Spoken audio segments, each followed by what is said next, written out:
আজ পবিত্র জুমার দিন, শুক্রবারের দিন। আজকের জুমার দিনে একটি দোয়া আছে, এই দোয়াটি যদি আপনি 100 বার পড়তে পারেন তাহলে আল্লাহ রাব্বুল আলামিন আপনার মনের যত আশা আছে পূরণ করে দিবেন। সুবহানাল্লাহ। আল্লাহর আরশ কাঁপতে থাকে। আল্লাহর আরশ যখন কাঁপতে থাকে, আল্লাহ তাআলার রহমতের দরিয়ার মধ্যে জোশ খেলে যায়। আল্লাহ তাআলা ফেরেশতাদের মাধ্যমে বলেন, ও আমার ফেরেশতারা, আমার অমুক বান্দা কি এমন দোয়া করছে, কেন সে আমার কাছে কি চাচ্ছে, দেখো আমার বান্দা আমার কাছে কি চায়। ফেরেশতারা বলবেন, আল্লাহ আপনি তো আলিমুম বিজাতিস সুদূর, আপনার সব কিছু জানা। তখন আল্লাহ তাআলা বলবেন, না না, আমার সব জানা ঠিক আছে, কিন্তু তোমরা বলেছিলে আমার বান্দাদেরকে আমি না বানানোর জন্য। আমার বান্দারা দুনিয়াতে গিয়ে ঝগড়া ফাসাদ করবে। ও আমার ফেরেশতারা, তোমরা দেখো আজকে আমার বান্দারা, আমার বান্দিরা আমার ইবাদত করে, আমার গোলামি করে, দাসত্ব করে, আমল করে, তারা আমার কাছে কি জানি চায়। তারা কি আমার জান্নাত দেখেছে না? কি বলবে না? তারা কি আমার জাহান্নাম দেখেছে না? তারা কি আমাকে দেখেছে না? ও ফেরেশতারা, তোমরা সাক্ষী থাকো, যেই বান্দাগুলো, যে বান্দিগুলো আমাকে না দেখে, আমার জান্নাত জাহান্নাম না দেখে, আমার আমল করে, ইবাদত করে, দোয়া করে, আমার কাছে যা চায় আমি আল্লাহ তাআলা সব পূরণ করে দিলাম। কোন সুবহানাল্লাহ। প্রিয় ভাইয়েরা, প্রিয় বোনেরা, আমার মা বোনদেরকে বলতে চাই, অযথা সময় আমরা বেশি ব্যয় করি।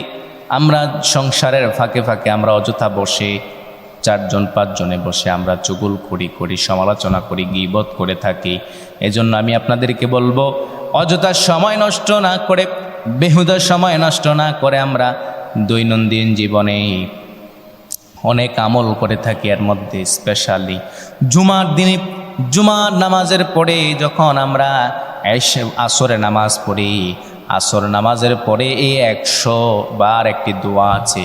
এই দোয়াটি যদি 100 বার আপনি পড়তে পারেন, আল্লাহ রাব্বুল আলামিন আপনার মনের যত আশা আছে পূরণ করে দিবেন। প্রিয় ভাই ও বোনেরা, দৈনন্দিন জীবনে আমরা আমল করে থাকি, অনেক ইবাদত করে থাকি, তবে স্পেশালি কিছু ইবাদত আছে যে ইবাদতগুলো আমাদের জীবনকে কি করে দিবেন, সুন্দরময় করে দিবেন।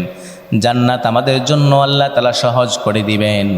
যেভাবে একজন মানুষ দুনিয়াতে কর্মচারী হিসেবে কাজ করে, তার কোম্পানিতে যখন সে কাজ করে তার বেতন যদি 20,000 হয়, সে ওভার টাইম করার কারণে তার বেতন গিয়ে দাঁড়ায় 40-50 হাজার টাকা।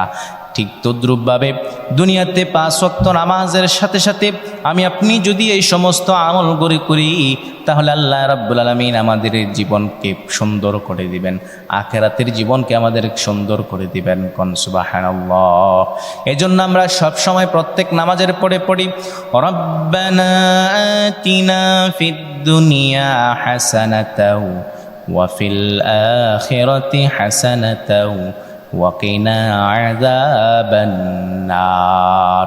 ও আল্লাহ, আমার রব, ও আমার মালিক, ও আমার মনিব আল্লাহ, আমার দুনিয়া এবং আখিরাত তুমি কল্যাণ দিয়ে ভরপুর করে দাও, আর জাহান্নামের আযাব, আখিরাতের আযাব থেকে তুমি আমাকে পানাহ দাও। করেন আমিন। এই জন্য আমি আপনাদেরকে একটি দোয়ার কথা বলবো, যেই দোয়াটি জুমার দিনে আসরের নামাজের পরেই যদি আপনি পড়তে পারেন 100 বার, তাহলে আপনার মনের যত হাজত আছে, আপনার যত আশা আছে, আল্লাহ রাব্বুল আলামিন পূরণ করে দিবেন। আল্লাহ তাআলা আপনার গুনাহ মাফ করে দিবেন। আল্লাহ তাআলা আপনার যত মনের আশা এবং হতাশা দূর করে দিবেন। আপনার মনের যত আকুতি মিনতি আছে আল্লাহ তাআলা কবুল করে নেবেন। দোয়াটি হলো, যে দোয়াটির ব্যাপারে নবী করিম সাল্লাল্লাহু আলাইহি সাল্লাম বলেছেন, যে দোয়া পড়ে সাইয়েদনা আদম আলাইহিস সালাতু ওয়াস সালাম আল্লাহ তাআলার কাছে পানাহ পেয়েছেন। আদম আলাইহিস সালাম যখন আল্লাহ তাআলার জান্নাতে, যখন শয়তান আদম আলাইহিস সালাতু ওয়াস সালামকে জাক্কুম ফল খাওয়াই দিলেন, জাক্কুম ফল খাওয়ানোর কারণে আল্লাহ তাআলা জান্নাত থেকে তাদের দুজনকে বের করে দিলেন। মা হাওয়া আলাইহিস সালাতু ওয়াস সালাম এবং আদম আলাইহিস সালাতু ওয়াস সালাম যখন দুনিয়াতে চলে আসলেন, 300 থেকে 350 বৎসর যখন কান্নাকাটি করার পরে আল্লাহ তাআলা তাদের দোয়া কবুল করলেন। যে দোয়ার মাধ্যমে তারা তাদের গুনাহগুলো আল্লাহ মাফ করেছেন, যে দোয়ার কারণে যে জিকিরটার কারণে আল্লাহ তাআলা তাদের দোয়া কবুল করেছেন, সেই জিকিরটা, সেই দোয়াটাই আমি আপনাদেরকে আজকে বলবো। আদম আলাইহিস সালাম আল্লাহ তাআলার কাছে দোয়া করেছিলেন, লা ইলাহা ইল্লাল্লাহ মুহাম্মাদুর রাসূলুল্লাহ সাল্লাল্লাহু আলাইহি ওয়াসাল্লাম, এই কালিমার উসিলায় তুমি আমার গুনাহগুলো মাফ করে দাও। সুবহানাল্লাহ। বাবা আদম আলাইহিস সালাতু ওয়াসসালাম তিনি স্পেশাল একটি দোয়া করেছিলেন, রব্বানা যালামনা আনফুসানা ওয়া ইল্লাম তাগফির লানা ওয়া তারহামনা লানাকুনান্না মিনাল খাসিরিন।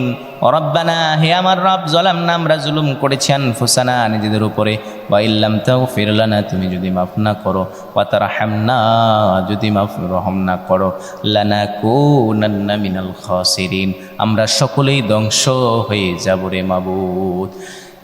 এমন দোয়া করেছেন, যখন ওনার দোয়া আল্লাহ তাআলা কবুল করলেন, ওই দোয়া কবুল করার একটি মাধ্যম হলো, যেই দোয়াটার ব্যাপারে আজকে আমি আপনাদেরকে বলবো, সেই দোয়ার মাধ্যমে আল্লাহ তাআলা আদম আলাইহিস সালামের দোয়া কবুল করে নিয়েছেন। দোয়াটি হলো, প্রত্যেক জুমার দিনে আসরের নামাজের পরে আপনি এই দোয়াটি পড়বেন। দোয়াটি 100 বার পড়তে হবে।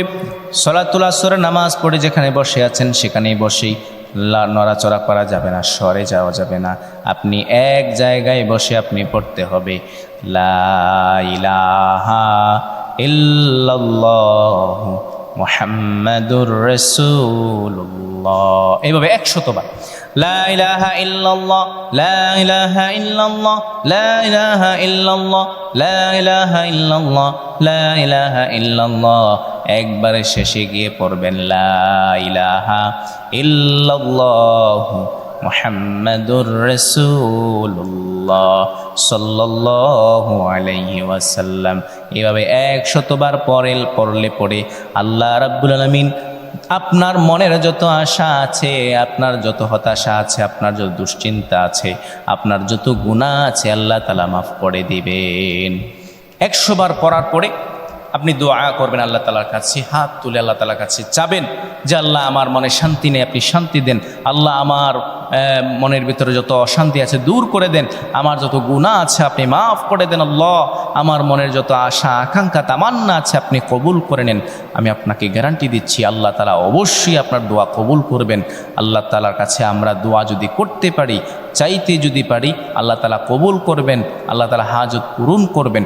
এজন্য আমরা প্রত্যেক জুমার দিনে, আজকের এই জুমার দিনে আমরা চেষ্টা করব আসর নামাজের পরে যেন এই আমলটি করতে পারি। আল্লাহ তাআলা তৌফিক দান করুক। সকলে পড়ি আমিন।